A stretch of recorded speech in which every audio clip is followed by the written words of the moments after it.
maji kisima wakachafua. Msimu huu kuzungumza changamoto kubwa ni kasima, nake ni marefari ndio wameharibu mpira ndani ya msimu huu.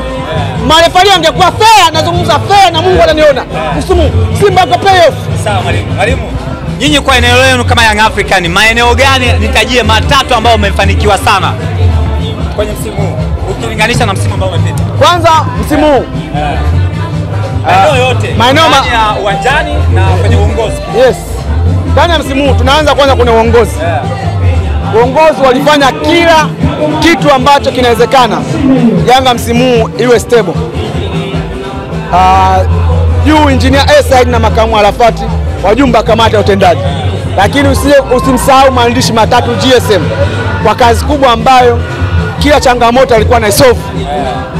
Kwenye uongozi uko tuko stable. Katika benchi la ufundi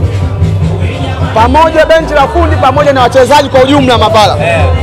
Tumebadilisha makocha watatu. Lakini kulingana na wachezaji bora ambao tumesajili, kwa kila kocha ambaye kwa anakuja hakuwa apati changamoto kwa sababu tulisajili wachezaji bora. Kwa katika benchi la ufundi na wachezaji ndani ya msimu huu tuliweza kufanikiwa. Lakini eneo kubwa ndani ya msimu huu ni wanachama na mashabiki wa klabu hii. Ndio kwa mara ya kwanza ndani ya msimu huu nimeona mashabiki wa klabu hii walikuwa wako lazi kufa kwa ajili ya Yanga ipate pointi 3. Tarehe 8 Machi shabiki wa klabu ya Yanga alifariki kwa ajili ya kupigania klabu yake ipate pointi 3. Ndani ya msimu huu tuliona viongozi wa kolazi wafungwe jela kama kina Nelson Mandela ili kusaidia Yanga kupata pointi 3. Tumeona Tabora, msemaji wetu ameweza kufungiwa, ameweza kwenda jela kwa ajili ya kupigania nembo ya klabu hii. Kwa msimu huu ukiacha na hiyo, msimu huu mashabiki na wanachama kwa ujumla wote waliweza kupambana na klabu hii. Palipotokea changamoto yoyote, aidha klabu imepigwa faini, watu waweza kumchangia msemaji wao. Klabu ilipopigwa faini, watu walichanga shilingi 10, shilingi 500 kwa ajili ya kwenda kulipa hiyo faini. Kwa maana yake ndani ya msimu huu, maana yake maeneo yote unaweka tiki, uongozi unaweka tiki, benchi la ufundi na wachezaji unaweka tiki, mashabiki na wanachama unaweka tiki. Mwalimu, kwa upande wa Simba unaona ni maeneo gani ambao wamefaulu sana msimu huu? Hamna sehemu hata leo Mwalimu. Sikiliza Mabala. Hapo ndo unanipa interview inakuwa ngumu. So interview umesikia? Huwezi kusema msimu mzima kabisa Simba hajafanikiwa. Sio kweli. Msimu huu. Maeneo gani ambayo amefanikiwa? Msimu huu. Simba amefanikiwa sehemu gani? Simba amefanikiwa katika sehemu moja tu. Na uongozi wa Simba naweza nikasema hapa amefanikiwa. Wametumia ujinga wa mashabiki wao na wanachama wao kwa dhulumu ndani ya msimu huu. Msimu huu wamewadhulumu mashabiki wao mara 2. Mechi na Sebekane vingine vimeenda na maji. Mechi na wale wa Tunisia imeenda na wamefanikiwa kwa dhulumu mashabiki wao furaha, wamefanikiwa kwa dhulumu mashabiki wao viingilio. Hayo ndio mafanikio yao ndani ya msimu. Kila kitu amefeli mwalimu. Tukizungumza msimu huu ndio msimu waliofeli kusajili kuliko msimu wote. Tulifanya interview mwanzoni Mapala. Sio kama unafanya kama una review hizi interview. Uliniambia kwamba abebe kombe. Kwanza kutoka kubeba kombe leo kama msimu huu ndio wamesajili wachezaji ambao uwezo wao ni mdogo. Naomba mfano mzuri. Simba msimu wa mwaka jana walimwacha mtu anaitwa Saido. Uongo kweli? Kweli. Saido kwa na almost magoli karibia 18 hivi. 19, si ndio? Mwaka huu akamsaidia mtu anaitwa Chazi Aua. Chazi Aua na 16. 16 na 19. Haujajibu swali. 16 na 19 ni nani ambaye ana mchango mkubwa? Mwenye 19. Unamwacha mwenye 19 na kumsajili mchezaji akupa magoli 16.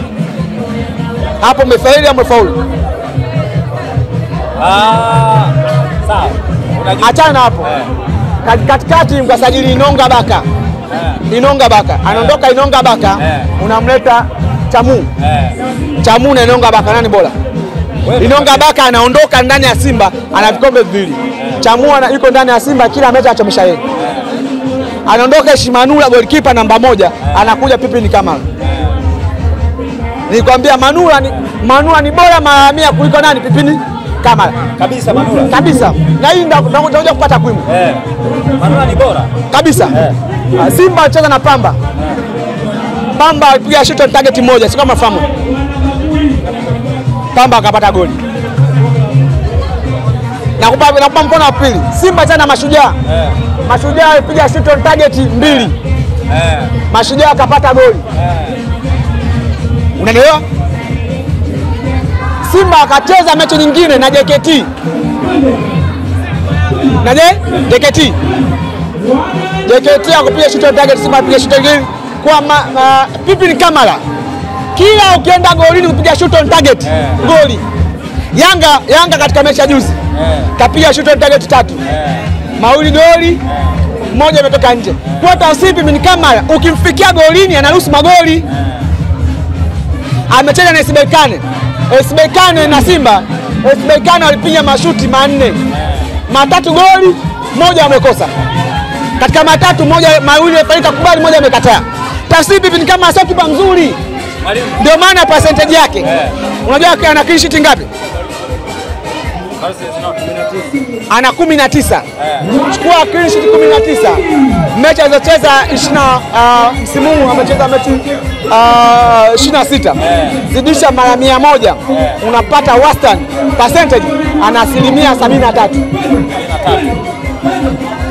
Jigidiala chukua clean sheet zake alizocheza almost 17. Chukua mechi alizocheza 21 kama 22. Zidisha mara 100, unapata wastani 78%. Kwa tunamaliza bana. Manula na bado ni golikipa bora na anaweza kuwa. Narudia tena mimi hapa. Bibi kama asipoondoka Simba msimu huu. Gorofa milioni 10 unapenda ipi? Tuzie tena kama asipoondoka ndani ya msimu huu ndani ya Simba. Chagua kati ya gorofa langu milioni 10, nataka ipi nikupe? Milioni 10. Nakuja kupa milioni 10. Anaondoka kwa sababu ndio golikipa ambaye amesababisha Simba kukosa vikombe vyote. Kama. Basi nashukuru. Karibu. Asante.